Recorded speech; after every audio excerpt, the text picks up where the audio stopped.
जय श्री ओम नमः सिद्धेभ्यः। जय श्री ओम नमः सिद्धेभ्यः। जय श्री ओम नमः सिद्धेभ्यः। नमो अरहन्ताणं नमो सिद्धाणं नमो आयर्याणं नमो अध्यायाणं नमो लोये सवसाहुणं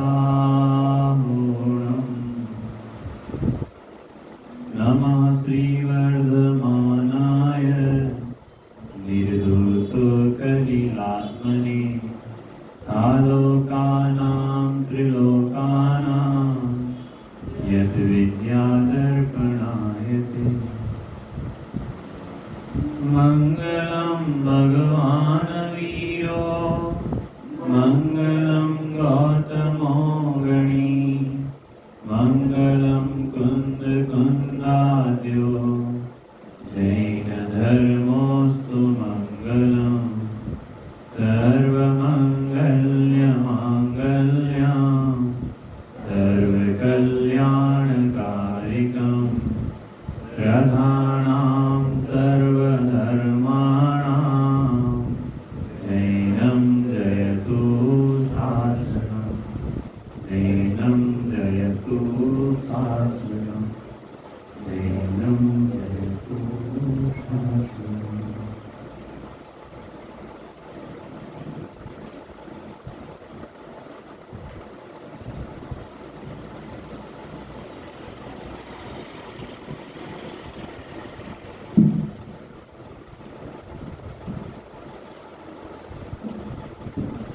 पर्वाधिराज महापर्व 10 लक्षण पर्व का आज अंतिम दिन उत्तम ब्रह्मचर्य धर्म का दिन है। उत्तम ब्रह्मचर्य से हमें क्या समझना चाहिए? धर्मों में सर्वश्रेष्ठ धर्म उत्तम ब्रह्मचर्य धर्म है।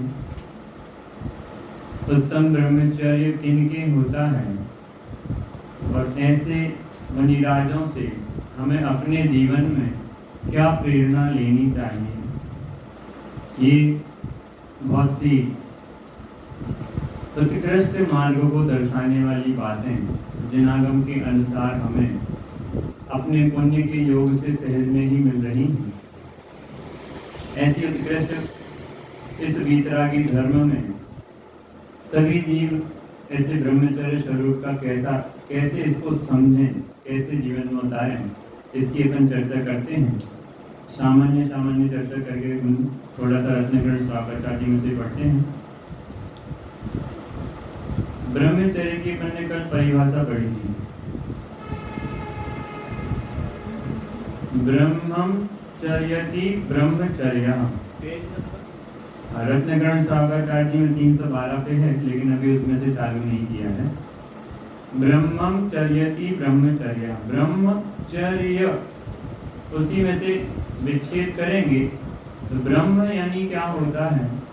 आत्मा। अन्य मतों में ब्रह्मा में लीन हो जाने को सबको ब्रह्मचर्य कहा गया। एक ब्रह्मा में सारे लीन हो जाओ तो आपको सच्चे सुख की प्राप्ति हो जाएगी। अन्य मतों में ऐसी चर्चा है। यहाँ कहते हैं अपना स्वयं का जो निज आत्मा है उस आत्मा में चर्या करना, चर्य उस आत्मा में ही आचरण करने का नाम, उस आत्मा में ही लीनता करने का नाम, उस आत्मा में ही समा जाने का नाम ब्रह्मचर्य है।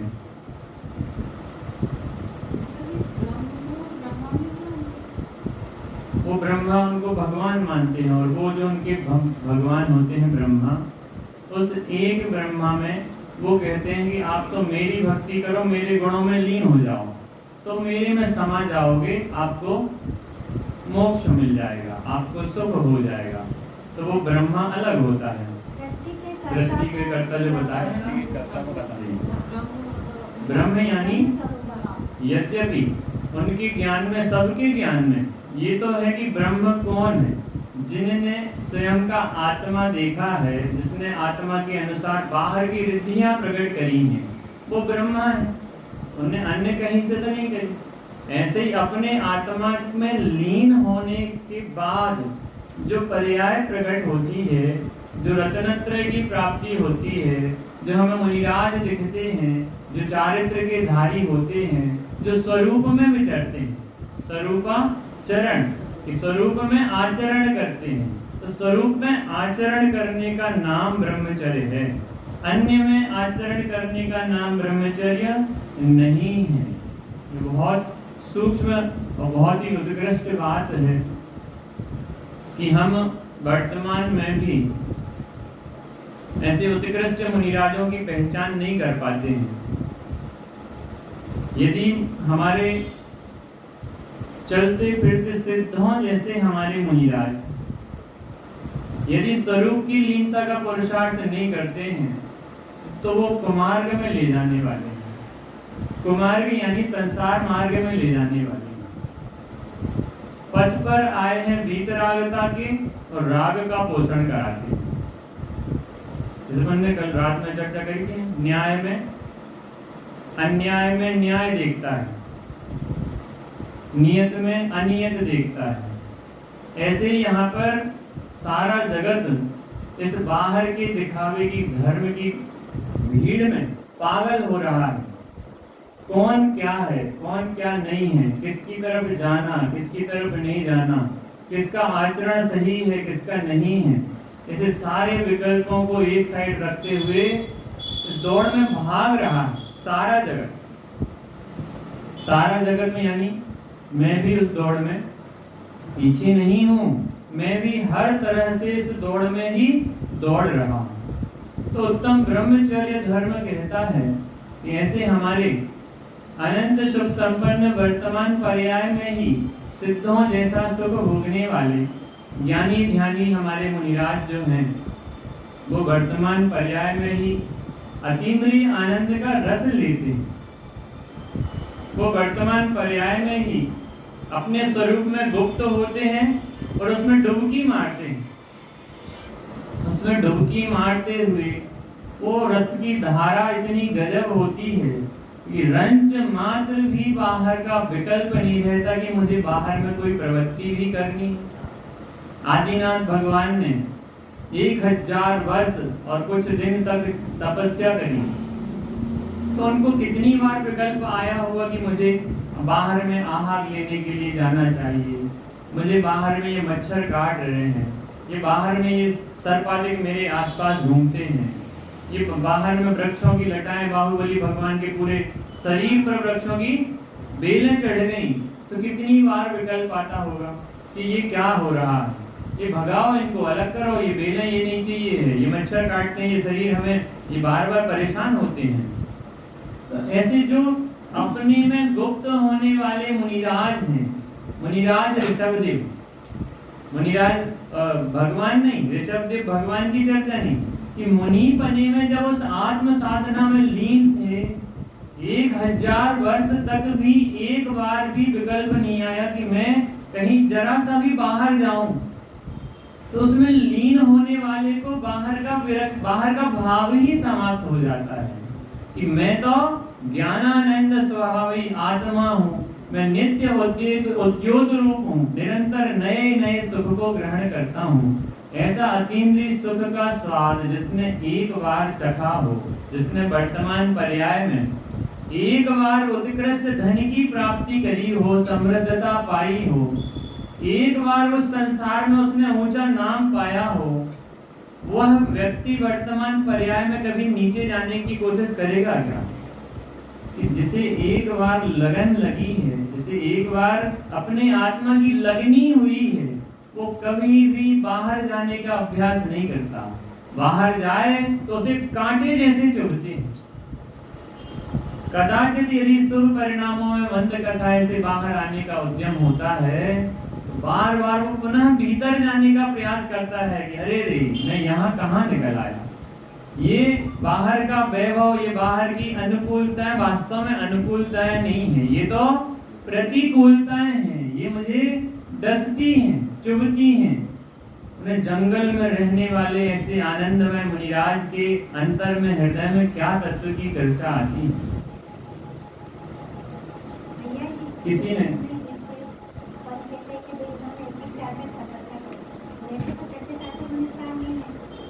बिल्कुल जैसे छठे में आते हैं तो उनको जब बाहर की चीजें दिखती होंगी, वापस को स्टार्ट करके फिर अंदर वही छठे, वो तो उनको पता नहीं चलता कि कब छठे में आए वापस पहुंच गए। यानी जैसे हमें बाहर में कोई वस्तु पसंद है, रजत भैया अपन को क्रिकेट पसंद है, ये जब शास्त्र वगैरह लिखते तुमको पता तो चल जाता। हाँ, वो किसी समय राग में परिणमित होते हैं, लेकिन राग में परिणमित होते हुए बाहर क्या दिखता है उसमें कभी उनकी तन्मयता रुकता ही नहीं। यानी उनका ज्ञान जो है बाहर जाएगा। केवल ज्ञानी की भी अपन ने चर्चा करी, मुनिराज की भी चर्चा करी कि विकल्प तो अनंत उपस्थित हैं, लेकिन विकल्प उपस्थित हैं विकल्पों के लिए, ज्ञान उपस्थित है ज्ञान के लिए।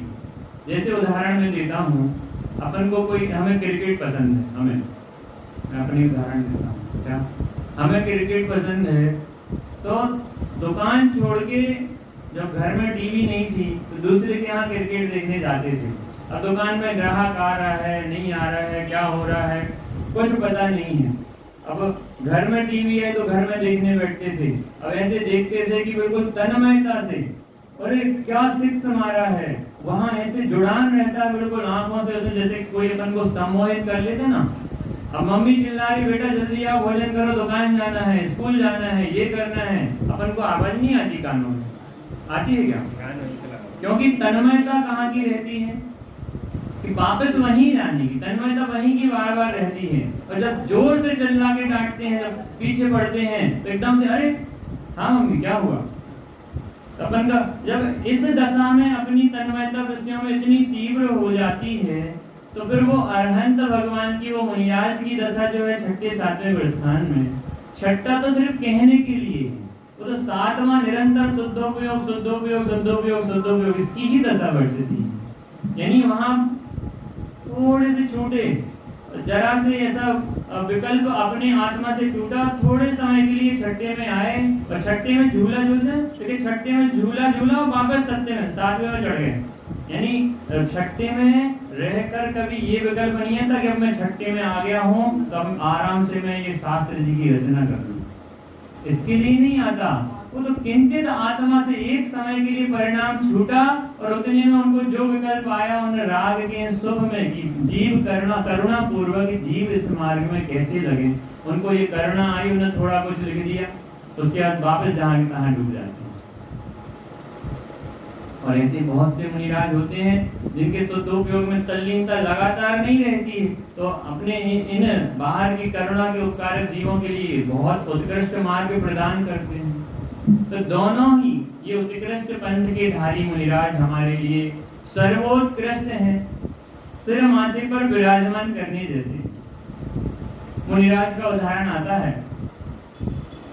कि एक बार वो किसी ने पूछा कि मुनिराज आप ये वन जंगलों में निवास क्यों करते हैं, आप हमारे यहाँ समाज में आके रहें, अपने यहाँ बढ़िया व्यवस्थित धर्मशालाएं होती हैं, हम आपकी सेवा करेंगे, भैया व्रत करेंगे, आपको किसी भी प्रकार की कष्ट नहीं होने देंगे।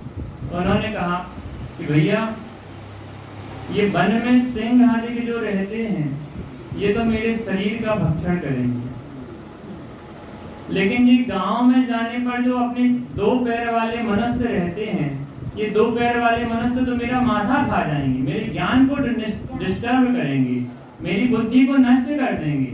मैं इसलिए यहाँ नहीं ठहरता हूँ, क्योंकि दो पैर वाले निरंतर ज्ञान को खाते हैं। पंडित जी ऐसा, पंडित जी ऐसा, पंडित जी ऐसा, ऐसा होता है, ऐसा क्या करना चाहिए, ये उदाहरण। ऐसे मुनिराज के पीछे लोग बैठ जाते हैं, मुनिराज एक एक दो दो घंटे उनके खराब कर देते हैं, बैठे हैं अब आराम से, हमारे यहाँ ऐसा है, हमें ऐसा है, हमें ऐसा क्यों नहीं होता है, हम लोग कहाँ ऐसा क्यों चलता है, ये परिवार में ऐसा व्यक्ति क्यों है। ऐसे विभिन्न विकल्पों को प्रस्तुत करके उनका माथा चाट जाते हैं। उनको जो क्रिया करनी थी वो क्रिया किसके लिए थी, वो आहार का हेतु मात्र इतना था कि ये शरीर तब तक मैं अपने ध्यान में लगा रहूं जब तक के लिए आहार निमित्त मात्र है। उसमें भी सारी विधि पूर्वक आंगड़ी लगा के निकलने का होता है कि जरा सा अंतराय आया और वापस। आहार का कोई गृद्धता नहीं है कि आहार करना ही है। आहार का कोई ऐसा नहीं, वो तो विकल्प है, विकल्प आते हैं और आकर चले जाते हैं। उनमें जो जीव रुक गया उसने अपना संसार बढ़ा लिया। तो ऐसे इसलिए पूर्व में जो हमारे मुनिराज दिखाई देते थे, अपन को लगता है कि पार्श्वनाथ भगवान कैसे पागल थे क्या, शिखर जी की इतनी ऊपर टॉप पे जाके उन्हें निर्वाण पाया। अपन लोग पागल, इतनी ऊपर तक जाना पड़ता है, कहीं नीचे ही बैठते ना तो अपन आराम से दर्शन कर पाते। ऐसा विकल्प आता ना, कैसे मुनिराजों की वृत्ति होती होगी भैया यहाँ तक ये संसारी जीव नहीं पहुंच पाएगा, कोशिश करेगा कितना चढ़ेगा। बहुत उत्कृष्ट भाव के धारी ही वहां तक पहुंच पाएंगे जो इस नग्न मुद्रा को देखकर अनंत अनंत सुख संपन्न इस मार्ग में लग सकेंगे। अब तो छोटे हो गए पहाड़, पहले तो और ज्यादा बड़े थे। तो पहाड़ तो सब व्यवस्थाएं पूरी बदल गई हैं। अब तो नगरों में पहाड़ बन गए, क्या जरूरत है पहाड़ों पे जाने। तो भैया ये विकल्प पूर्वक ये मुनि दशा, ये उत्कृष्ट जीवन होता है। ऐसे उत्कृष्ट अपन ने भजन सुना था, जंगल में मुनि राज अहो, मंगल स्वरूप नित ध्यावे, बैठ समीप संत चरणों में, पशु भी बैर भुलावे। बड़े पंडित जी की लिखी हुई कि ऐसे जंगल में मुनिराज आनंद की मुद्रा में बैठे रहते हैं। पशु भी उनके सन्निकट आकर ये भूल जाते हैं कि मैं पशु पर्याय में, मैं शेर की पर्याय में हूँ, मैं बंदर की पर्याय में हूँ, मैं हिरण की पर्याय में हूँ। अपने वो फोटो है ना, फोटो सीन ये देखी होगी, एक साथ बैठे रहते हैं। बहुत गजब की स्तुति लिखी है। और सिंघनी का दूध गाय का बच्चा पीता है, गाय का दूध शेर का बच्चा पीता है। यानी कुछ भी बाहर का विकल्प का उनकी मुद्रा देखें तो देखते ही रह जाएं। इतनी उत्कृष्ट दिगंबर मुनिराजों की मुद्रा होती है। अहो भाग्य है कि हमें तो ऐसे उत्कृष्ट दिगंबर वितरागी मुनिराजों का मार्ग मिला। हम तो इनके दासानुदास हैं। आपने गुरुदेव श्री की सीढ़ी देखी होगी, प्रवचन थोड़े सुने होंगे। उनके सन्निकट मुनिराजों का समूह बैठा रहता था। गुरुदेव श्री स्वाध्याय करते थे कि जहाँ तत्व की चर्चा है वहाँ पे हर जीव रुकता है, जहाँ आनंद की चर्चा है वहाँ पे जीव को, जो ज्ञानी जीव है, जो मार्ग में लगे हुए हैं, उन्हें लगता है कि मुझे यहीं रुकना है, मुझे अन्य कहीं कुछ भी अच्छा नहीं लगता। तो अपन वापस आते हैं, कहाँ पे थे कि ब्रह्मचर्यति ब्रह्मचर्या। कहाँ पे आचरण करना, अपने आत्मा में आचरण करने का नाम ब्रह्मचर्य है। भाई साहब सर्व भैया के पापा जी, कहाँ पर रमण करना कि अपने आत्मा में रमण करने का नाम, अपने आत्मा में लीन होने का नाम, अपने आत्मा में समा जाने का नाम ब्रह्मचर्य है। ऐसे उत्कृष्ट इस ब्रह्मचर्य के मार्ग को मुनिराजों को हमारे तीर्थंकरों ने बताया कि भैया ये मार्ग है। तो गृहस्थ जीवों को तो सबसे पहले ग्रहण करने योग्य मार्ग है कि मैं उस ब्रह्मचर्य की उस उत्कृष्ट दशा को कब धारण करूं, उसके लिए मैं प्रयत्न आज से प्रारंभ करूंगा। आज से सब लोग आ गए हैं तो मुझे एक विकल्प और था, विकल्प है, आप लोग पूर्ति करेंगे तो आपका फायदा है। और आपको देख देख के मैं छोटा हूँ, आपके माध्यम से मैं भी इस मार्ग में दृढ़ होऊंगा कि हाँ, कि अपन ने जो धर्म की चर्चा करी है वो सबको ख्याल में आई है और उन्हें बराबर स्वीकारी है। तो आपको देख देख के मुझे ऐसा कभी किसी का फोन आएगा, बहुत गजब का स्वाध्याय चलता है पंडित साहब, आप भी यदि कदाचित यदि अपने इस धर्म मार्ग से डिस्टर्ब हो रहे हो तो आप भी दृढ़ होइए, क्योंकि आपने तो हमें ये मार्ग बताया। तो मुझे ख्याल में आएगा कि बताओ, मैंने 10 दिन इतनी ऊंची चर्चा करी और मैं वापस व्यापार में लग गया हूँ, मुझे वापस से लगना चाहिए। तो ये विकल्प था कि जब तक मंदिर नहीं बन जाता तब तक सभी लोग एक कोई सा भी ग्रंथ उठाकर शास्त्र स्वाध्याय प्रारंभ कीजिए, जिसको जो सरल लगे।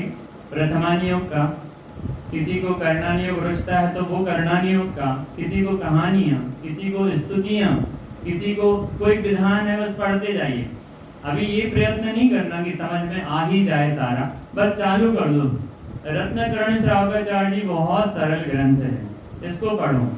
मोक्ष मार्ग प्रकाशक जी भी कोई कठिन नहीं है, मात्र तीसरा अधिकार है और सातवां अधिकार है थोड़ा जो टफ पड़ता है, बाकी पढ़ने में ख्याल में आता है। आपके पास विद्वान है, आपके पास सब ज्ञानी साथ में विराजमान है, नहीं हो तो आजकल हमारे पास तो ये केवल ज्ञान विराजमान है, यहाँ से आपको अर्थ निकलेगा। अपने बड़े बड़े ज्ञानी विद्यमान हैं, उनको फोन लगा के कितनी सुविधा आजकल हमें इलेक्ट्रॉनिक मीडिया ने दे दी है। इस धर्म मार्ग में चाहे तो डूब जाएं, निकले ही नहीं, और यदि हम बाहर के मार्ग में तो चाह के डूब ही रहे हैं, इसलिए वहां से निकल कर यहाँ पर लगने का अभ्यास करें। तो भैया मैं ये विकल्प रखता हूँ, सभी लोग हाथ उठाकर छोटा सा ऐसा, पूरा मतलब एकदम पूरा नहीं, कि मैं जब तक मंदिर नहीं बनता है तब तक कहानियों का हो, पद्म पुराण हो, आदि पुराण हो, जैन धर्म की कहानियां हैं, बोधि समाधि निधान है, कोई भी इस वीतरागी उत्कृष्ट धर्म के प्रेरक शास्त्रों का एक पूरा अध्ययन करूंगा। बहुत बढ़िया, सभी लोग एक दूसरे के लिए अनुमोदना करें, बराबर इस मार्ग में हम लगेंगे। बहुत उत्कृष्ट परिणामों के धारक हम सभी भैया, हम बहुत वास्तव बहुत पुण्य के धारक हैं। अपन को लगता है, मुझे लगता है कि पैसे में सुख है, घर अच्छा होना चाहिए, बढ़िया सुंदर मकान, बढ़िया सुंदर दुकान, बढ़िया व्यापार चलना चाहिए। ये अनुकूलता, ये पुण्य नहीं है। जिसे ये तीन लोक में सर्वोत्कृष्ट जिनेंद्र भगवान का मार्ग मिला है, वो पुण्य का उदय है, वो हमें इस सच्चे सुख की ओर ले जाने वाला है।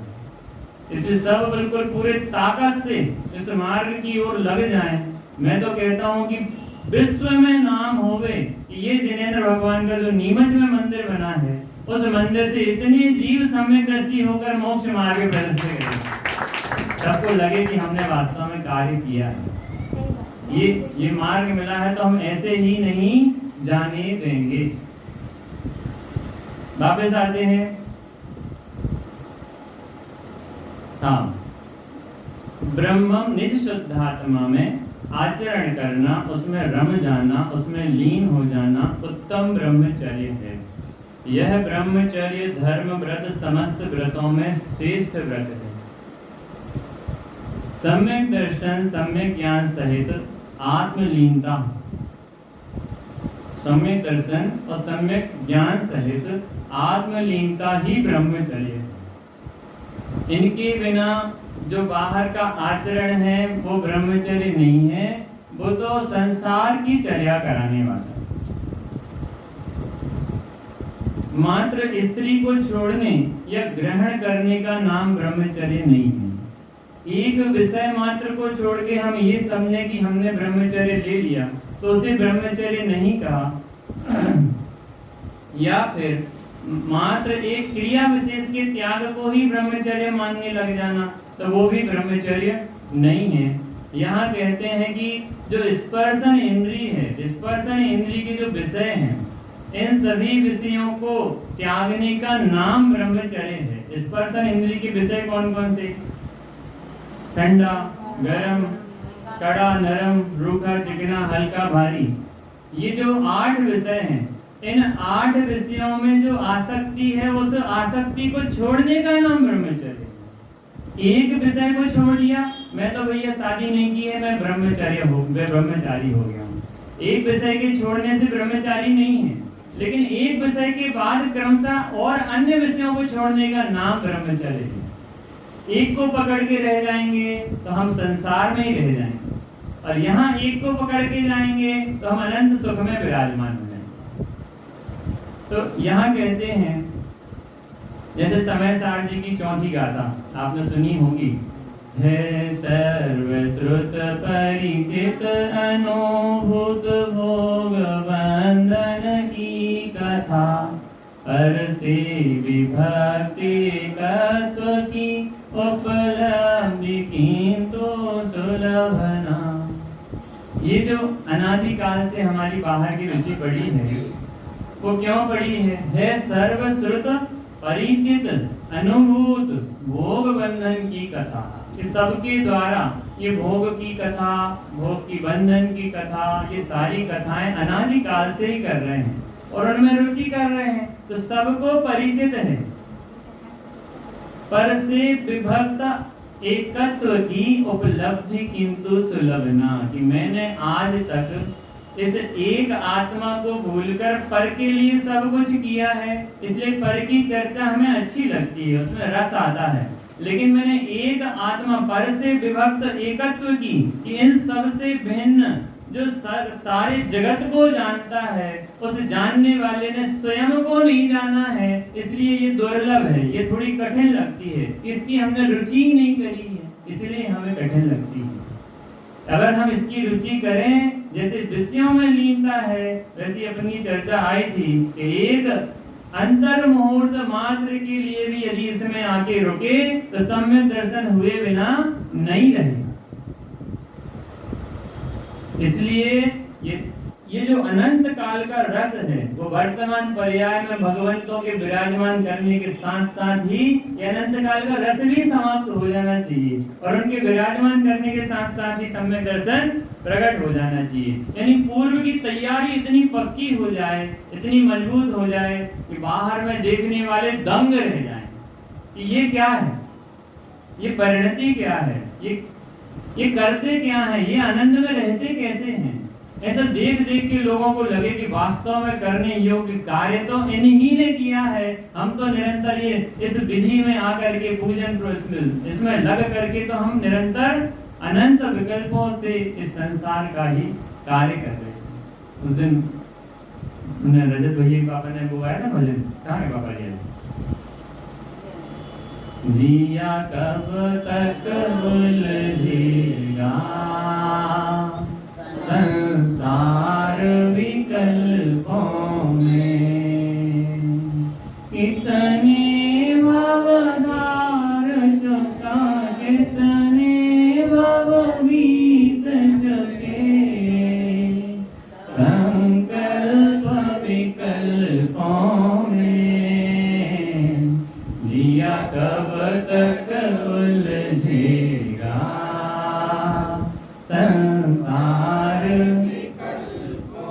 उड़ उड़ कर यह चेतना गति गति में जाता है, रागों में लिप्त सदा पछताता है, पर को न सुहाता, पर को न सुहाता है, नींद को न सुहाता है, पर ही मन भाता है, जिया कब तक उलझेगा। कौन सा चेतन है? मैं चेतन हूँ। ये चेतन अनंत गतियां धार चुका हूँ, ऐसे उड़ उड़ के जगह जगह जाना चाहता हूँ। अपन यहाँ बैठे रहते हैं वर्तमान पर्याय में, ऐसा लगता है अब उड़ उड़ के हम चलो बाहर कश्मीर की सैर कराएं, ऐसा लगता है चलो उड़ के कहीं पर नेपाल की सैर कराएं। वर्तमान में उड़ता रहता है बाबा, ये मन तो कभी रुकता ही नहीं, वहाँ थकान ही नहीं लगती, ऐसा लगता है कितनी मेहनत करता है जीव। अपन ने चर्चा करी थी ना पहले, बहुत तीव्र मेहनत करके गधों जैसे बोझा ढोके भी उसको आनंद आता है, लगता है कि मैं तो बहुत अच्छा कार्य कर रहा हूं। ईमानदार ईमानदारी से मेहनत करता है, चोर चोरी से करता है, लेकिन सब मेहनत करके प्रसन्न होते हैं। यहाँ तो उससे भिन्न मार्ग बताते हैं। कोई कहे कि भैया जगत में ऐसे जीव भी हो सकते हैं, सब प्रसन्न हैं, सब बिल्कुल आनंद से इतने बढ़िया तरीके से रह रहे हैं, ऐसा लगता है मानो ये पर्याय छोड़ के कभी जाना ही नहीं है, ये नीमच शहर छोड़ के कभी जाना ही नहीं है। ये पर्याय के बाद में शायद हमें ऐसे ही कोई बढ़िया मनुष्य पर्याय मिल जाएगी, ऐसे बढ़िया विकल्पों से बिल्कुल निश्चिंत होता हुआ वर्तमान पर्याय में आसक्त रहता है। ये पर्याय की आसक्ति संसार का कारण है, और ये अपने निज की आसक्ति वो हमें ब्रह्मचर्य का कारण है, वो मोक्ष का कारण है। ऐसे बचना चाहिए, अपने इन चेतन के भावों को समझना चाहिए कि वास्तविक चेतन के भाव क्या हैं। तत्वार्थ सूत्र में चर्चा आती है, सूत्र आपने पढ़ा होगा, स्त्री राग कथा श्रवण तन मनोहरानु निरीक्षण पूर्व रतानुस्मरण वृष्टि रस स्वशरीर संस्कार त्यागा पंच, ये संस्कृत का सूत्र है। एक और सूत्र, पर विवाह करणेत्वरिका परिग्रहिता गमनांग कीड़ा काम तीव्राभिनिवेशा। ये विशेष रूप से स्त्री पर्याय की अपेक्षा की सब जगह चर्चा आती है कि उसमें अपनी जो आसक्ति पड़ी है उसके कारण से अपन निरंतर पीड़ित होते हैं और अपने आप को पीड़ित अनुभव नहीं करते हैं। लगता है कि हम तो सुखी हैं, हमारी तो पूर्ति हो गई विषयों की, जिससे अपन सुख मान लेते हैं। भाई पूर्ति किसे कहना, भाई सब जिसे रसगुल्ला पसंद है, जिसे गुलाब जामुन पसंद है, जिसे मिठाई पसंद है, जिसे खटाई पसंद है, वो एक बार इतनी खा लेना कि उससे तृप्ति हो जाए, कि पुनः खाने की जरूरत ना पड़े। एक बार पवित्र होना तो ऐसे जल से एक बार अच्छे तरीके से पवित्र हो लो कि दोबारा पवित्र होने की जरूरत नहीं पड़े। इस संसार में ऐसा कोई विषय भोग है कि एक बार उसको हम अच्छा तरीके से उसको भरपूर से ले लें और उसके बाद हमें आगे उसकी जरूरत नहीं पड़ेगी। कौन सा है? ना कोई ऐसा विषय है और ना कोई संसारी जीव है जो ऐसी पवित्रता को धारण कर सकता है। ऐसी पवित्रता कहाँ मिलेगी?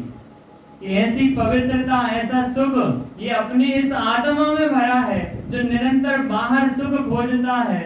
जिसको तू खोज रहा बंदे वह तेरे अंदर है, वह परमात्मा तेरे अंदर है। ऐसा उत्कृष्ट मार्ग है। अपन को लगता है बाहर में, और कहाँ है?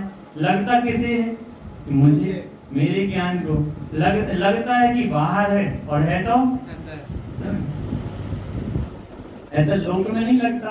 लोक में यानी कैसे कि दूसरे के घर की तिजोरी में हाथ डालें कि ये मेरा है, और रखा तो अंदर है। यदि कोई ऐसा करे तो क्या लोक में पागल कहेगा, जेल भेज दी जाएगी। ये बेवकूफ है जो मेरे धन को अपना कहता है। ऐसे ये बेवकूफ है जो वर्तमान पर्याय में शरीर में आसक्त होता हुआ अपने खजाने को भूलकर पर को कहता है कि ये मैं हूँ, ये मेरा है, ये सुख है, ये दुख है। इस प्रकार से निरंतर परिणमित होता है। यदि मात्र मैथुन क्रिया के त्याग को ही ब्रह्मचर्य माने तो फिर पृथ्वी का एक जीव है, जल का एक जीव है, इन जीवों की भी ब्रह्मचर्य मानना पड़ेगा, क्योंकि ये तो उनकी क्रिया होती ही नहीं है। और बिना आत्मलीनता के तो ब्रह्मचर्य है ही नहीं। इसलिए कहा कि बिना आत्मलीनता के ब्रह्मचर्य संभव ही नहीं है। यदि ऐसा ना माने तो एक इंद्रियों को मोक्ष हो जाएगा। वर्तमान पर्याय में एक इंद्रियाधिक जीव है, वो सहज में मोक्ष चले जाएंगे। तो ये वहां तो इंद्रियों की पूर्ति नहीं है। स्पर्शन इंद्रिय अखंड है, शेष चार इंद्रियां खंड खंड अलग अलग हैं। किसी एक इंद्रिय विषय को त्यागने से ब्रह्मचर्य धर्म नहीं होगा, लेकिन एक स्पर्शन इंद्रिय के विषयों के त्याग से सभी इंद्रियों के विषयों का त्याग होता है। यानी सबसे कठिन स्पर्शन इंद्रिय के भोग हैं। एक स्पर्शन इंद्रिय के भोगों का त्याग होता है तो शेष चार इंद्रियों का सहज में ही त्याग होता है, उसे ही ब्रह्मचर्य हो सकता है। इंद्रियों की वृत्ति बहिर्मुखी है, क्योंकि इंद्रियां अंतर का स्वाद नहीं चखती, आने वाली वस्तुओं को विषय बनाती हैं। इंद्रियां यानी कौन सी? पांच इंद्रियां। कौन कौन सी? घ्राण चक्षु कर्ण। ये इंद्रियां बाहर के विषयों को भोग का भोग बनाती हैं, योग बनाती हैं। तो इंद्रियों की वृत्ति बहिर्मुखी है। ये अपनी जो आंखें हैं वो क्या देखेंगी? बाहर देखेंगी। ये आंखें क्या है?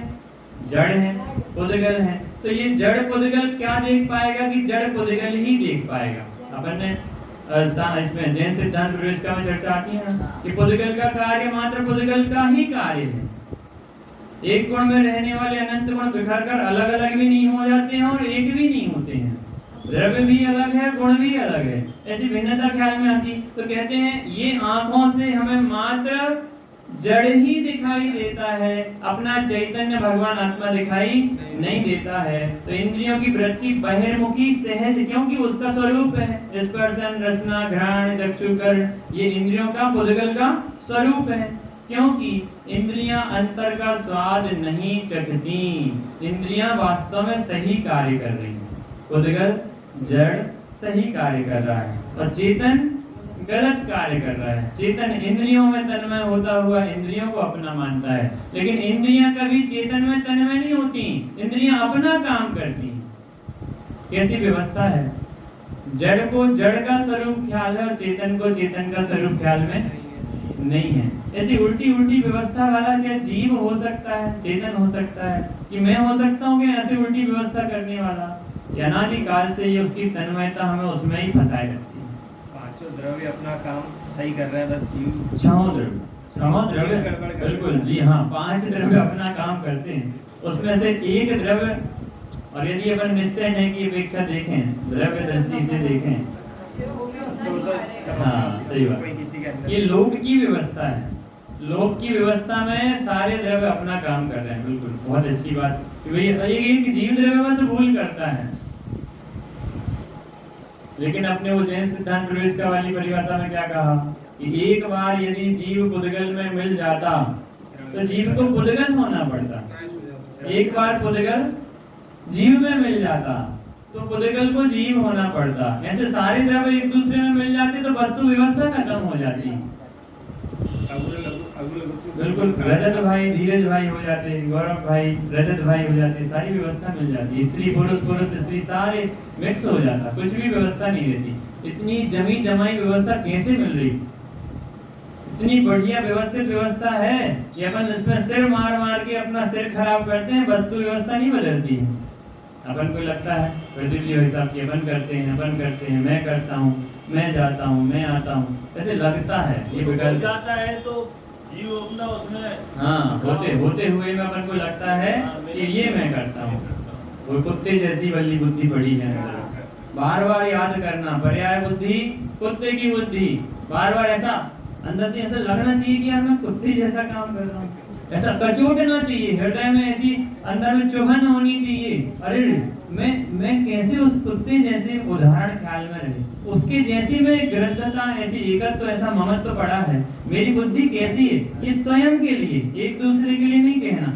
एक दूसरे के कहने में बाहर में विसंगतियां, बाहर में क्रोध आदि पैदा, स्वयं का निर्णय करने के लिए कहा है कि अंदर में लगे कि क्या मैं ऐसी पर्याय, ये मनुष्य पर्याय में त्रियंचन जैसे काम कर रहा हूँ, लानत है ऐसी पर्याय पे। ऐसा लगना चाहिए कि बिल्कुल ये पर्याय सार्थक ही नहीं है मेरी, यदि मैंने अपने स्वरूप को नहीं जाना।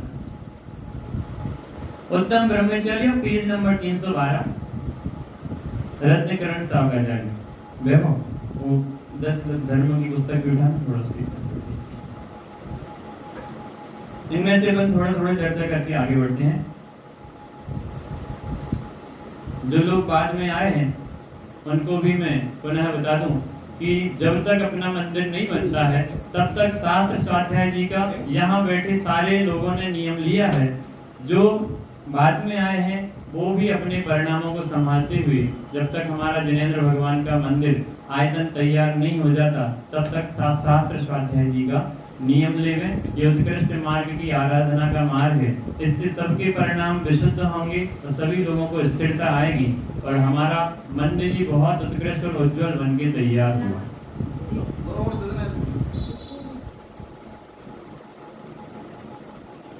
पेज नंबर 312, ऊपर से चौथा पैराग्राफ। हे भव्य हो, क्या लिखा?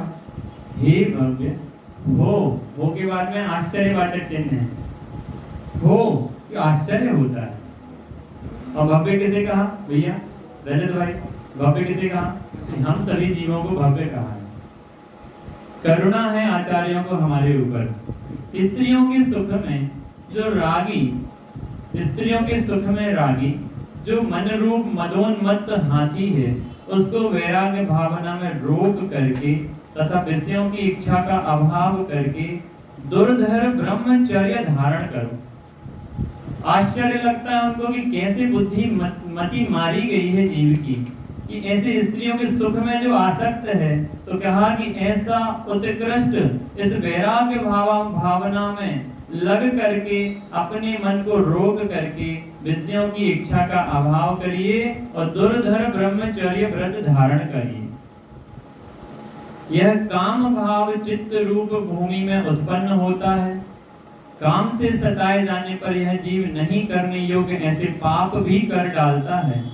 यह काम मन को मंथन करता है, मन के ज्ञान को नष्ट कर देता है। इसी कारण इसे मन मत कहते हैं। ज्ञान के नष्ट हो जाने पर ही स्त्रियों के महादुर्गंध युक्त निंद शरीर को रागी होकर सेवन करता है।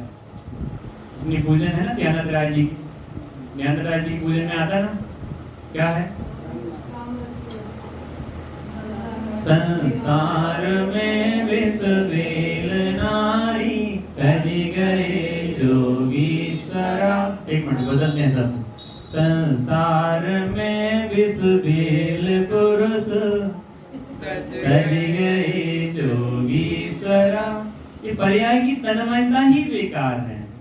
ये स्त्रियों की आसक्ति का तो विशेष रूप से है और स्त्री पर्याय की हीनता ही ऐसी है कि मैं स्त्री ही नहीं हूँ ऐसा विचार करना, ऐसा विचार नहीं करना कि स्त्रियों के लिए आचार्य ने इतना गलत कहा है। ये स्त्री पर्यायगत हीनता ही ऐसी है कि उस पर्याय को महादुर्गंध युक्त कहा है, महापीड़ा है। यदि व्यक्तिगत कोई स्त्री अपने आप में विचार करे तो उसे ख्याल में आए कि इस वर्तमान पर्याय में कितने दुख हैं, महादुख है। भगवान स्पर्श करने नहीं मिलते, मंदिर जाने नहीं मिलता, ये अपने आप में ही उस पर्याय की हीनता है। तो क्या कहा कि ऐसे स्त्रियों के महादुर्गंध युक्त निंद शरीर को जो रागी होके सेवन करता है उसे मनमत कहा ना, कि वो मनमत कि उसमें अपने मन को लगाता है। काम भाव से अंधा हो जाने पर महाअनीति को प्राप्त होकर अपनी तथा पर की नारी का विचार ही नहीं करता। इस अन्याय से मैं यहाँ पर ही मारा जाऊंगा, राजा का तीव्र दंड भोगना पड़ेगा, यश मलिन हो जाएगा, धर्म से भ्रष्ट हो जाऊंगा, सत्यार्थ बुद्धि नष्ट हो जाएगी, मरण करके नरकों में घोर दुख असंख्यात पर्यंत भोगना होंगे। फिर असंख्यात काल तक त्रियंचों के दुख रूप अनेक भाव धारण करना होंगे। फिर कुमनुष्यों में अंधा, लूला, कुबड़ा, दरिद्री, इंद्रिय विकल, बहरा, गूंगा, चांडाल, भील, चमारों के नीच कुल में उत्पन्न होकर फिर त्रस स्थावरों में अनंत काल तक परिभ्रमण करूंगा। ऐसा सत्य विचार कामी के मन में उत्पन्न ही नहीं होता है। ऐसा उसे ख्याल में आता है, लगता है कि भैया मैंने उच्च कुल पाया है, मैंने जैन कुल पाया है, हमें कैसा विचार करना चाहिए, मेरी गति कैसी होनी चाहिए। यदि मैं ऐसा करूंगा तो मैं ऐसे दंड का पात्र होऊंगा, लोक में अपयश का पात्र होऊंगा और आने वाली पर्यायों में कहां जाऊंगा कि त्रियंचों में जैसे दिखाई देता है जिसको ये इस रोग की, ये काम की पीड़ा जिसे सताती है, वो त्रियंचों जैसे रोड पे चाहे जहाँ खड़े हो जाते हैं और इस क्रिया को करते हैं। ऐसी पर्यायों में जाएंगे, जिसको जैसी आसक्ति है ना उसको वैसी ही पर्याय मिल जाती है। ये वर्तमान में कितनी शर्म की बात है कि हमें इन चीजों से आसक्ति हटती नहीं। क्या कहा? इसलिए ऐसा सत्य विचार कामी के उत्पन्न ही नहीं होता है। उसको अपने आप ही ख्याल में आता है कि मैं अनंत दुख में जाने से बचना चाहता हूँ। वर्तमान पर्याय में कई ऐसे प्रसंग बनते हैं और ऐसे एक जीव के नहीं, हर जीव के बनते हैं। लेकिन उन प्रसंगों से जो अपने आप को बचा ले, उन प्रसंगों से जो अपने बच्चों को बचा ले, उन प्रसंगों से जो अपनी बहनों को बचा ले, ये उत्कृष्ट मार्ग के धारी ज्ञानी धर्मात्मा ही होते हैं। ये हमारे ज्ञानायतन क्यों खुले हैं? एक एज होती है जो 10th से लेके ऊपर फाइनल तक की, उस एज में विशेष रूप से जो अपने शरीर की विशेष आसक्ति अंदर में आती है। इसलिए ये ज्ञानायतन खुले हैं कि भैया इस समय अपने बच्चों को वहां भेजो। ये देश विदेश, ये बाहर की जो, यहाँ से मैं तो कहता हूँ, मैं क्या कहता हूँ, मैं तो कुछ भी नहीं हूँ। अपने आचार्य कहते हैं कि एक बार स्त्री अपने घर से बाहर जाती है और घर से बाहर रहती है, उसके बाद ये समझिए कि उसके परिणाम निरंतर बदलते रहते हैं। उसके परिणाम कहाँ जाके लग जाएंगे और बाहर में जाने पर कैसी परिस्थितियां बनेगी, उन परिस्थितियों को अपने आप को संभाल पाएगी कि नहीं संभाल पाएगी।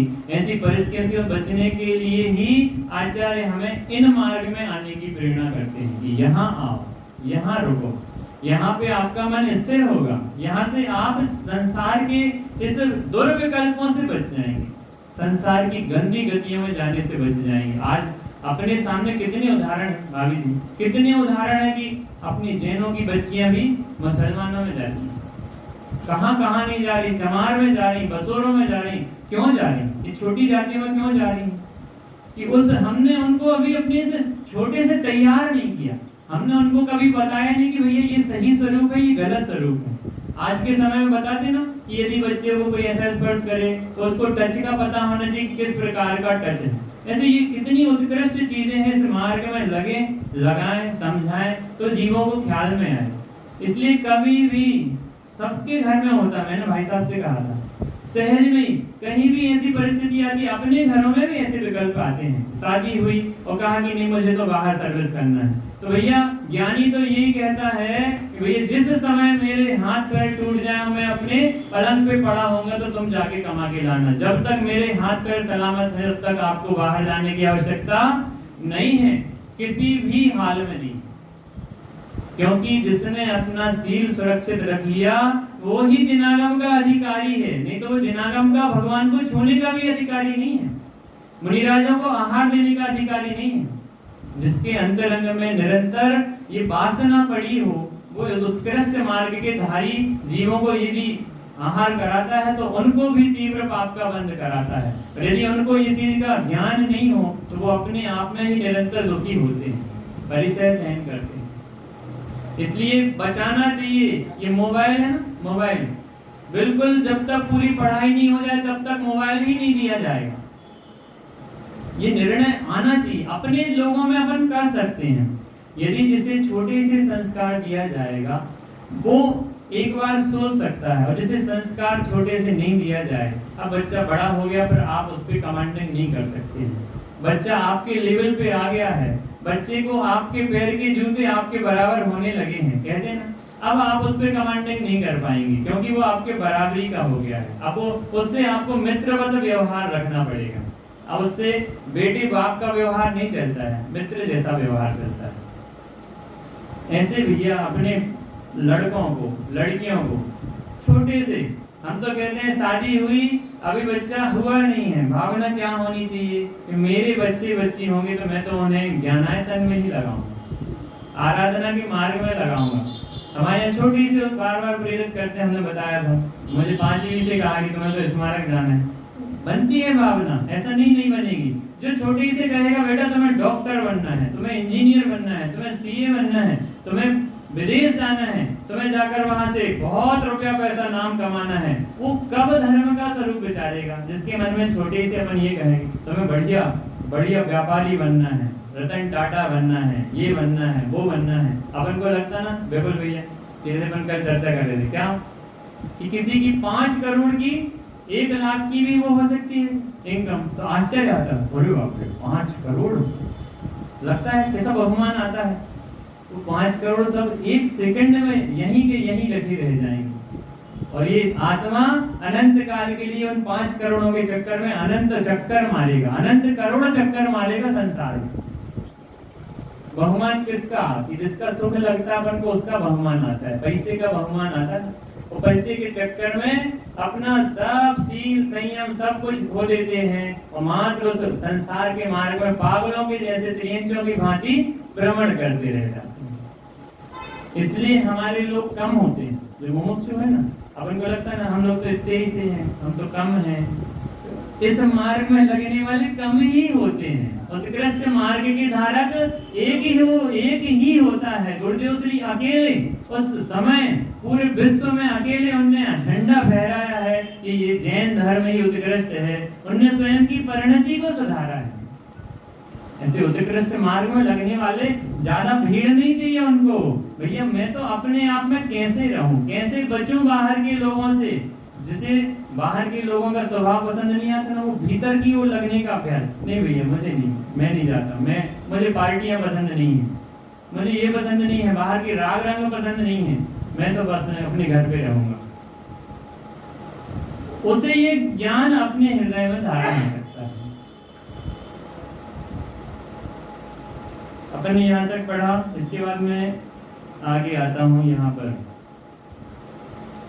पेज नंबर 313 पर दूसरा पैराग्राफ। ब्रह्मचर्य बिना व्रत तप समस्त निस्सार है, ब्रह्मचर्य बिना सकल काय क्लेश निष्फल है, बाह्य स्पर्शन इंद्रिय के सुख से विरक्त होकर अंतरंग अपना परमात्मा स्वरूप जो है, जो आत्मा है, उसकी उज्ज्वलता देखो।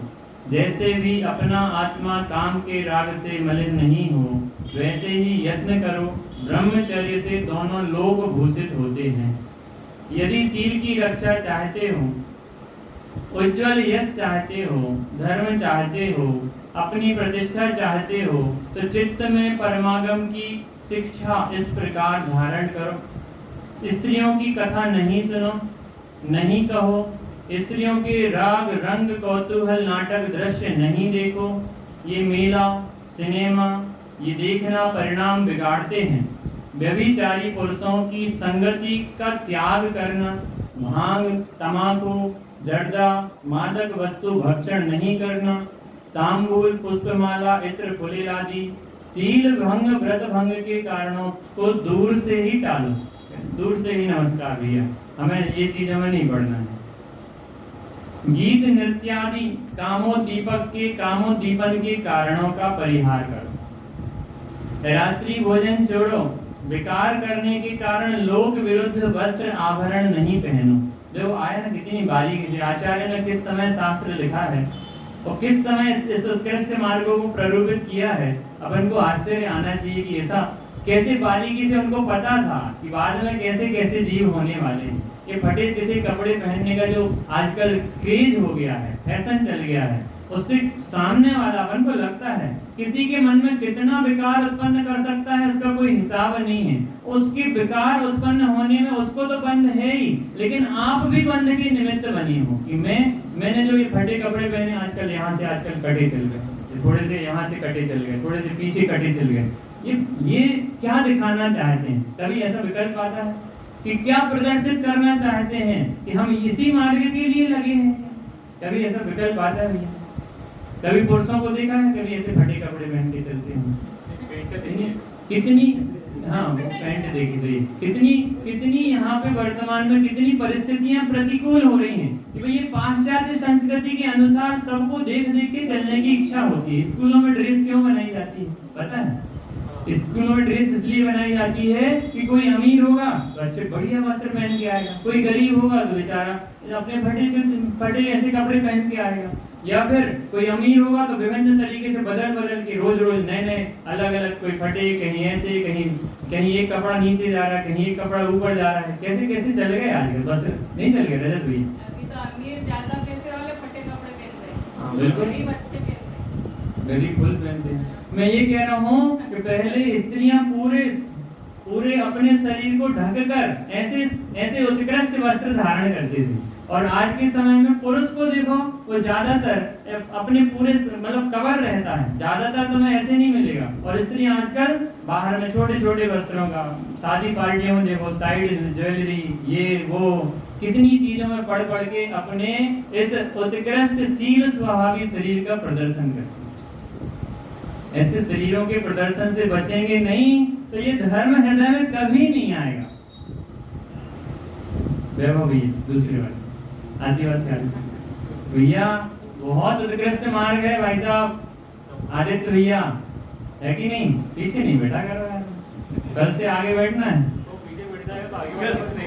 अच्छा, ऐसे उत्कृष्ट मार्ग में लगने वाले जीव ये गंदे कार्य करने वाले नहीं हो सकते हैं। हमारे जतीश भाई जी कहते ना, ये गंदे कार्य हमें इस वर्तमान मनुष्य पर्याय में शोभा नहीं देते, ऐसे कहते हैं भाई जी की आवाज बुलंद, कान बंद करके बैठते थे हम लोग स्मारक में से, तो भी बात अंदर चली जाती, बहुत सॉलिड आवाज।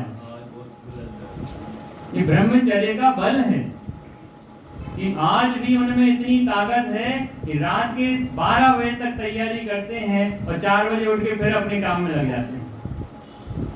ब्रह्मचर्य का बल है। ऐसे ब्रह्मचारी उत्कृष्ट जीवों को देख देख कर इस मार्ग में बार बार रुकने का अभ्यास करना।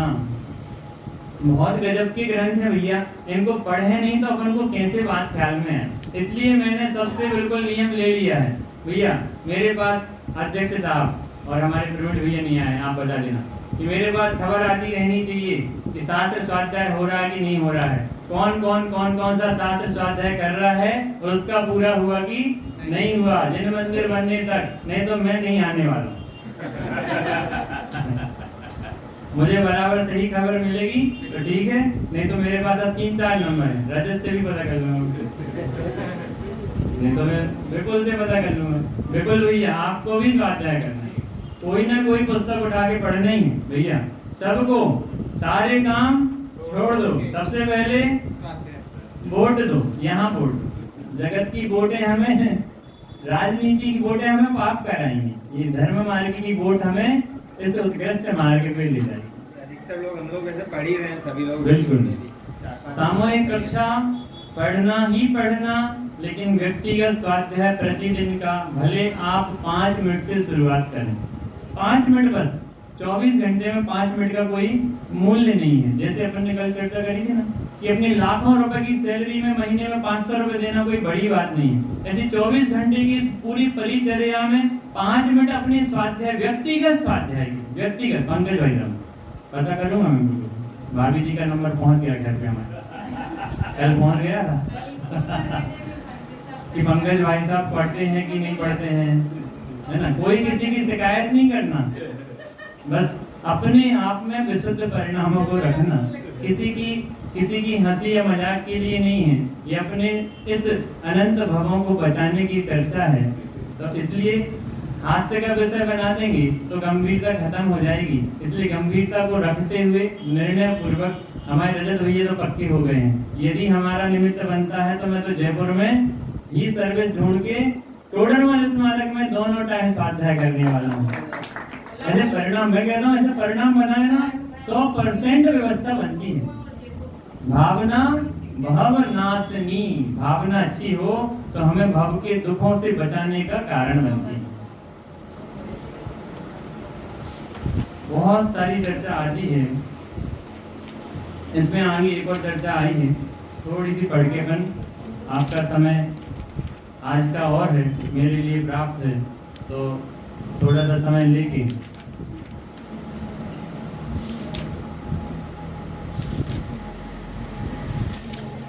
हाँ भैया, मैं भी आपको एक वचन देता हूँ कि मैं भी बराबर आपका मंदिर जब तक बनेगा तब तक और उसके बाद भी निरंतर स्वाध्याय में तत्पर रहूंगा। कल पंकज भाई साहब ने मुझसे भी गेम खिला दिया था, इसलिए मैंने कहा पहले से बता दें, ये तो भाई साहब अभी कहेंगे आपने लिया कि नहीं लिया, इसलिए मैं पहले बता देता हूँ। तो आगे खड़ा हो गया था। हाँ, आपकी परीक्षा हुई। अच्छा, छोटा सा प्रोग्राम था भाभी, बहुत अच्छा था, तो उसमें सबको आनंद आता है। ऐसे कोई विशेष नहीं था, लेकिन उसमें सबकी जो गर्दन देखने लायक होती है वो बहुत आनंद आता है। वीडियो शायद बनाए हैं कि नहीं ने आप देखना। हाँ, डॉक्टर साहब का भी अच्छा। कुछ वीडियोस अपने पास में है, उनमें एक चीज और बहुत मजेदार है कि अपन लोगों का सबका ध्यान उधर ही चल रहा था कि कौन कंटेस्टेंट क्या कर रहा है। लेकिन जैसे रजत जब कर रहा था तो मैंने इसको एक चीज बोली थी शूट के टाइम पे, डॉक्टर अंकल में भी ध्यान में लेना सबको। डॉक्टर अंकल में भी बहुत मजा आ रहा था, बहुत मजा आ रहा है, सही में हमको बहुत अलग से देखेंगे ना तो बाद में मेरी पीठ होगी, बाद में कहते हैं बहुत अच्छा प्रोग्राम करा भैया। बाद में नीचे बातें करते हाँ। हैं, अच्छा लगा, मजा आया। सही। बहुत सारे फोटोग्राफी करवाइए आगे के लिए। मैं यही काम कर रूल पता नहीं है। देखिए, ये 10 धर्मों की पुस्तक में पेज नंबर 63 पे किसी को बाहर जाने का विकल्प हो या सर्विस का विकल्प हो तो चले जाएं। कभी भी मन में ऐसा भाव नहीं रखें कि प्रवचन खत्म होंगे तो मैं तुरंत उठूंगा तो लोग क्या सोचेंगे। यदि विकल्प रहता है तो अपने विकल्प की पूर्ति को करें, जिससे कसाय उत्पन्न नहीं हो। यदि नहीं है विकल्प तो बस 5-10 मिनट आज के अभी के हैं और थोड़ा सा रात का समय और लूंगा, इसके बाद आप सभी स्वतंत्र हैं, पहले से स्वतंत्र हैं, वर्तमान में स्वतंत्र हैं, स्वाध्याय के मार्ग में बराबर समय पे लगाएं, इसके लिए अपनी भावना है। थोड़ी सी चर्चा है, चर्चा वही है, पढ़ते हुए आगे आते हैं। ब्रह्मचर्य धर्म के धारी के लिए भी है और वर्तमान में जो गृहस्थ जीवन में हम सभी उत्कृष्ट श्रावक हैं, ये चर्चा हमारे लिए भी है। तो जो लोग नहीं आए हैं उन तक भी ये चर्चा पहुंचाना कि वास्तव में इस धर्म का स्वरूप ये है। जहाँ वास, पेज नंबर 63, अर्घ नंबर 1। जहाँ वास हो महिलाओं का वहाँ न रहना, अपने सील स्वभाव भाव रस में ही बहना, सभी नारियों को माता के समान मानो, उत्तम ब्रह्मचर्य धर्म ही उर में आनो। जब तक अपनी स्वयं की शादी नहीं होती तब तक सारी नारियों को अपने, ये ज्ञानियों की बात है। अज्ञानी क्या करते हैं, उनकी तरफ विकल्प नहीं करना, नहीं तो अपन अज्ञान में चले जाएंगे। अपने मन में ये होना चाहिए कि जब तक शादी नहीं तब तक सारी बहनें, सारी माताएं मेरी माताएं हैं, बहनें हैं। इसके अलावा यदि शादी होती तो उसके बाद में स्व स्त्री संतोष, कि मैं मेरी स्त्री के अलावा अन्य की ओर विकल्प जाएगा। विकल्प नहीं जाए ऐसा नहीं है, विकल्प तो जाएगा, लेकिन मैं उनमें विकल्प में रुकूंगा नहीं, ये निर्णय के साथ। नारी तन की ओर नर से देखो चेतन, उनका हाव भाव भी ब्रह्मत देखो चेतन। बस 2 पंक्तियां आई बात ख्याल में, पढ़ने पे ख्याल में तो आ रहा होगा सभी को। राग वचन मत कभी किसी से बोलो चेतन, जिन वाणी वच तौल तौल कर बोलो चेतन। क्या कहा, जिन वाणी के वचन कैसे बोलना चाहिए, तौल तौल के, कि आपको राग नहीं हो जाए, ये पंडित जी से राग नहीं हो जाए। क्या लोगों को ऐसा लगे कि कितने अच्छे पंडित जी हैं, कितनी अच्छी आवाज है, कितनी बढ़िया भजन गाते हैं, कितनी अच्छी सुंदर से शास्त्र स्वाध्याय करते हैं। तो यहाँ जो राग से वीतरागता की ओर जाने का मार्ग बता रहे हैं, और आप लोग वीतरागता से राग की ओर आओ, ये पंडित जी अच्छे, ये राग अच्छी, ये सुंदर, ये भजन, इसमें फंसने के लिए नहीं है, इससे निकलने के लिए है। ये तो जिनवाणी का मार्ग हमें मिल गया है भाग्य से, हमें ये हमारा महासौभाग्य है कि हमें ये बोलने के लिए मौका मिल रहा है। इसमें राग स्थापित नहीं करना। राग वचन मत कभी किसी से बोलो चेतन, जिनवाणी वच तौल तौल कर, जिनवाणी के वचनों को तौल तौल के, एक शब्द भी यदि गलत होता है तो कितने जीव अनंत भव सागर में चले जाएंगे। कहीं भी जिनवाणी के उत्कृष्ट वचनों में सुधार बिगाड़ करने की तैयारी नहीं करो। यदि पता नहीं है तो ज्ञानियों से पूछो। कोई इनमें बदल देते ना, शब्द बदल देते हैं, 1-2 शब्द बदल दिए, उतने में अपने आप को ही समझते हैं। कहीं आता है चर्चा, हाँ, पाप पुण्य कर दिया। अब पुण्य का यानी पुण्य को सर्वोत्कृष्ट बताते हैं, तुम तो बढ़िया, सही बात, बहुत बड़ी गलती। हाँ, शुभराग कोई वही रह जाएगा ना व्यक्ति, पाप को ही छोड़ेगा, पुण्य को तो वो छोड़ेगी नहीं। पाप को बिल्कुल शुभ शुभ विभाग, ऐसी जगह जगह पे सुधार करके वहाँ सुधार करते हैं। सुधार कहाँ करना था, यहाँ सुधार करते हैं यहाँ। कितने जीव इस मोक्ष मार्ग से भटक जाएंगे बेचारे, ऐसे भव्य जीवों को मोक्ष मार्ग से भटकाने वाले लोगों के ओर जाने का काम कर नहीं। आगे, पूर्व भोग जो भोगे उनका करो न चिंतन, परमशील भावों को धारो मन में चेतन। पूर्व में जो भोग भोगे हैं उन भोगों का चिंतन नहीं करो कि मैंने पूर्व में ऐसा किया, मैंने ऐसा किया, मैं ऐसा करता हूँ, मेरे कितना अच्छा घर था, मेरा परिवार था, वहाँ मैं ऐसा खाता था, ऐसा पीता था। ऐसा आता ना रजत भैया, अपन चर्चा करते हैं, जैसे मैं कभी फोन लगाऊं अब चर्चा करूँ कि यार भाभी के यहाँ गए थे तो बहुत सारे व्यंजन खाने मिले थे, तो मैंने उस समय तो व्यंजन खाए, उस समय तो बंद किया, और जब मैं नहीं खा रहा हूँ तब भी बंद कर रहा हूँ।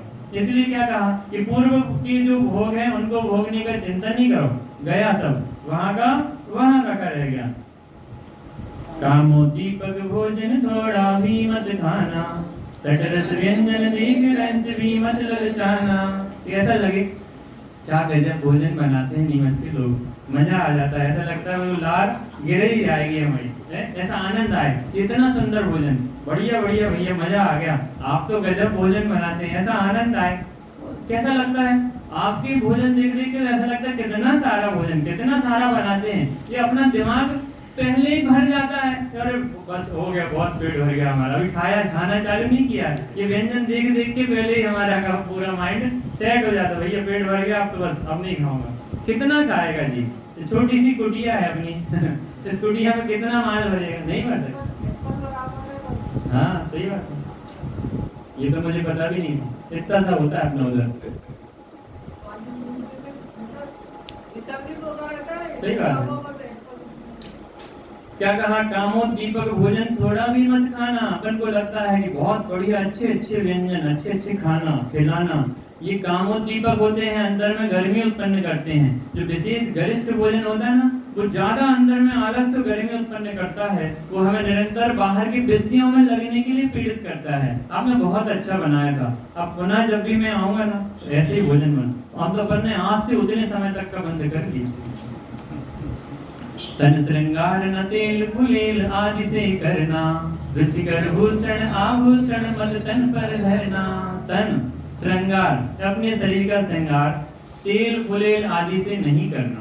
ये तेल फुलेल से श्रृंगार करते रहने से कभी तेल फुलेल नहीं बन जाएगा, वो वैसा का वैसा ही महादुर्गंध युक्त घिनौना का घिनौना ही रहने वाला है।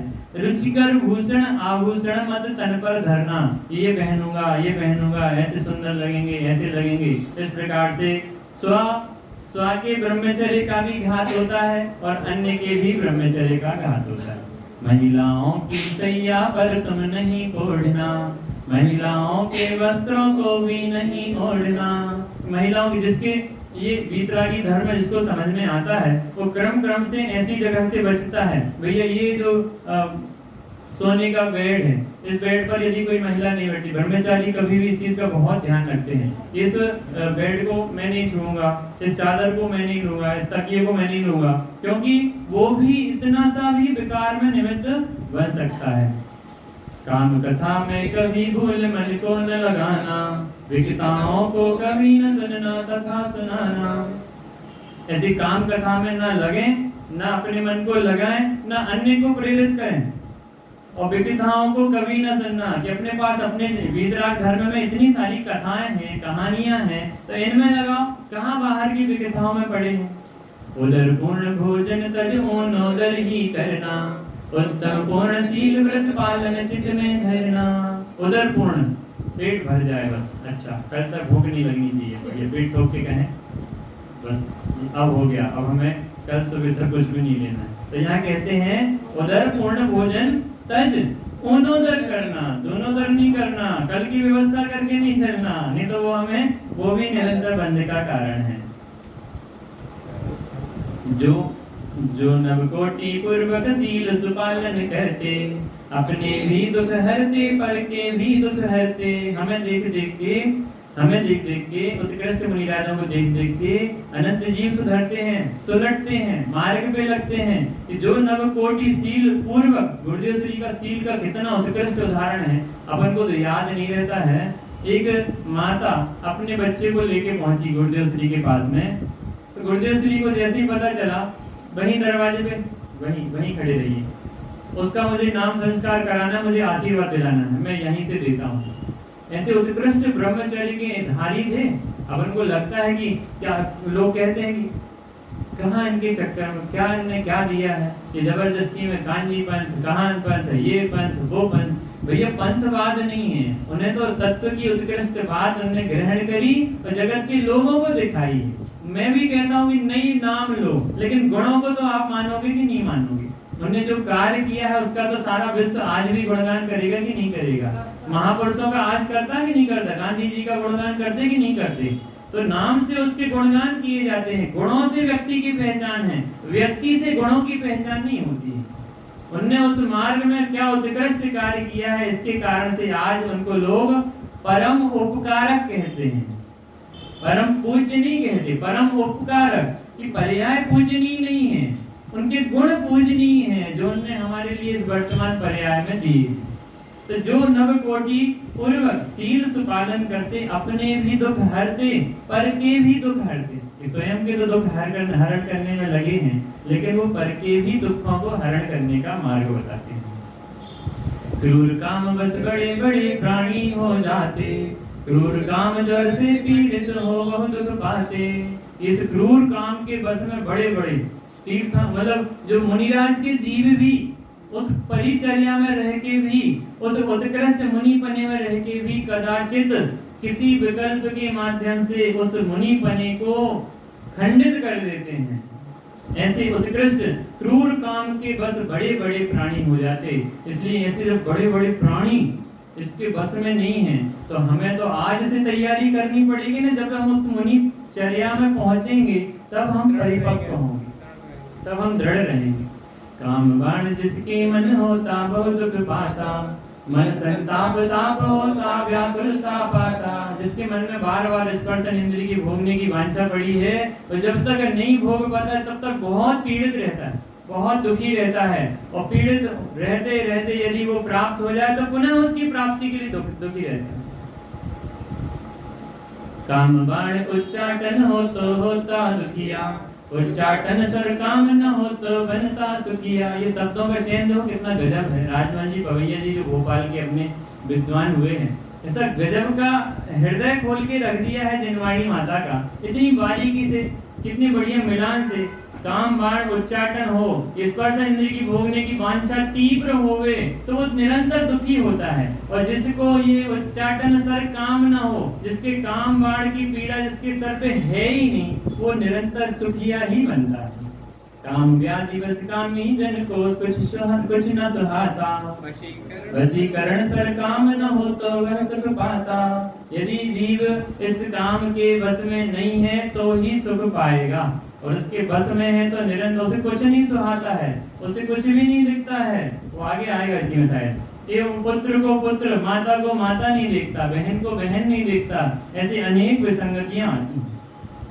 कामदेव से मूर्छित प्राणी सुध बुध होते, शीलवंत ही कामदेव के बल को धोते। मोह शत्रु को जय कर काम शत्रु को जीतो, काम बाण की सकल व्याधियों से अवरीतो।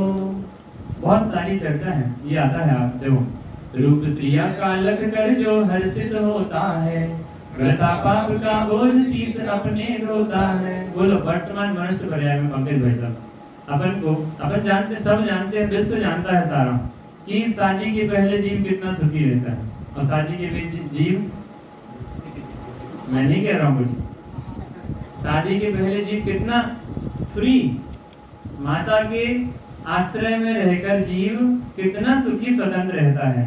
जब जो कुछ पहनना अपने हाथ से निकाला पहन लिया, जब जो कुछ खाना अपने हाथ से निकाला खा लिया, भूख नहीं है तो नहीं भी खाया। और शादी की बात, ये पहनो, ये अच्छा लगता है आपको, भरपेट भोजन करो, मैं जाने नहीं दूंगी, अच्छे से खाना, वहां से फोन क्या आता है, आप स्वस्थ हैं, बढ़िया खा रहे हैं ना, बढ़िया स्वाद है। कहाँ पड़े हैं अपन? ये अपन को लगता है कि कितना बोझ लेके बैठे हैं। जीव स्वतंत्र है, वस्तु व्यवस्था स्वतंत्र है, इतने अच्छे साधन भी मिले हैं, ये मुझे वैसे ही इतना खिला पिला के परेशान कर रहे हैं, तुम अलग से मेरा दिमाग खाती हो। लगता है स्त्री पर्याय में पुरुष पर्याय को देखना, पुरुष पर्याय वालों को स्त्री पर्याय को देखना। अपन कहते नहीं, ऐसा पहनो, ऐसा रहो, ऐसे रहना चाहिए, ऐसे अच्छी लगते हो, ये साड़ी तुम्हारे ऊपर कितनी अच्छी लगती है, ये कुछ भी पहन लेती हो, ऐसा नहीं किया करो। कितने विकल्प आते हैं। ये व्यर्थ का पाप, व्यर्थ का पाप का बोझ हम ढो रहे हैं। बार बार नारी को जो देखना चाहता, अवलोकन कर स्वयं आग में अरे दाहता। बार बार कुछ कर नहीं सकता है, बार बार देखता है, बार बार देखने की भावना आती है। वो जब वो कर तो कुछ कभी पाएगा कि नहीं पाएगा, निरंतर आग में जलता रहता है, निरंतर पाप का बंध करता है। हास्य वचन कह जो नारी को मोड़ रिझाते, वह न चाहती पर ये गुर संतोष न लाते। तो उसके भाव हैं नहीं है, लेकिन ये हास्य वचन कह कह के अपन देखते हैं ना अपने संयोगों में। जब अपन छोटे थे तो अपन चर्चाएं करते थे, एक दूसरे में बैठते उठते थे, बढ़िया अनेक अनेक विकल्पों से अपन ऐसा करते थे ना। ऐसे कोई विशेष चुटकुला सुना दिया जिससे सामने वाले को पसंद आ जाए, तो ऐसे अनेक प्रकार से नारी को रिझाने का भाव रखता है। वह न चाहती पर ये और संतोष न लाती, निरंतर पीड़ित रहता है। प्रकट वचन नारी से जब यह कह नहीं पाता, किंतु इशारे कर नारी का जी ललचाता। ये कह नहीं पा रहा है तो इशारे के माध्यम से कहाँ कहाँ सावधान किया है। यहाँ हमारे पंडित जी ने कितनी जगह सावधान, इतनी बारीकी से हम सोच भी नहीं सकते जितनी बारीकी से उन्होंने सोचा और लिख के हमारे लिए दे गए। किस लिए दे गए प्रदीप जी भाई साहब? इसलिए दे गए कि हम सोचें। मैंने जो सोचा, मैंने जो लिखा वो उत्कृष्ट धर्म की प्रभावना हेतु लिखा है। अब आप सोचो, आप समझो और आप भी इस मार्ग में स्थिर हो। इसके लिए नहीं बताया जा रहा कि आज सुन लो, बढ़िया चर्चा हो गई, बस पूरी ब्रह्मचर्य धर्म हो गया, 10 लक्षण महापर्व की जय, ऐसे जयकार लगा के वापस दौड़ गए अपने। इसके लिए नहीं बताया जा रहा है। प्रगट वचन आदि से जब यह कह नहीं पाता, ऐसे विशेष अनेक अलग प्रकार के सारे पहले पत्र वत्र ये सब चीजों के माध्यम से उसके जीव को ललचाने की कोशिश करता है। काम व्याधि से स्त्री के बिन प्राण गवाता, माता सुता बहन पत्नी पहचान न पाता। आगे ना कि माता को माता नहीं जानता है। जैसे लोक में कोई मदिरा पीने वाला पुरुष है, वो माता को माता नहीं जानता है, स्त्री को स्त्री नहीं जानता है, वहाँ कहते हैं ये मदमत्त है, पागल है। ऐसे ही अनादिकाल से ये जीव भी मदमत्त है, जो निष्पर्शन इंद्रियों के विषयों को निरंतर अपना मानता है, उनमें स्थापित करता है, उनकी तरफ लगा रहता है। काम भाव जो जय करता है कष्ट न पाता, इसको जय करना पड़ेगा। जितेंद्री क्यों कहा हमारे तीर्थंकर हमारे भगवंतों को? जितेंद्री, जिन्होंने इंद्रियों को जीत लिया है वो जितेंद्री है ना। आता है कहा, सील बाण की ही विधि से जो रक्षा करते, 10 प्रकार से काम बाण को पल में हरते, मुक्ति वधु से परिणय करके वे हर्षाते, उत्तम ब्रह्मचर्य धर्म से शिव सुख पाते। खेतों में, अपने फार्म हाउस में जो बाड़ियां लगाई जाती हैं, क्या के लिए लगाई जाती हैं? कि हमारी फसल पशु आदि नष्ट नहीं करें, कोई चोर चोरी ना कर ले। इसके लिए अपन बाहर बाड़ लगाते हैं। ऐसे ही अपने इस उत्तम ब्रह्मचर्य धर्म के दिन अपने संयम रूपी बाढ़ अपनी आत्मा के चारों ओर लगाओ। वर्तमान पर्याय में हम संयम धारण कर सकते हैं, मिला है, तो इस पर्याय में सार्थक करो कि मैं सील रूपी अपने सील को कभी भंग नहीं होने दूंगा, और मेरे माध्यम से अन्य के मन में भी किसी प्रकार के कुशील के वचन, कुशील के भाव उत्पन्न न हो, ऐसा मैं आज निर्णय करता हूँ। 10 लक्षण महापर्व को आज से ही सार्थक करने का उत्कृष्ट अभ्यास करता हूँ। इसी चर्चा से आज की वाणी करूँगा। निज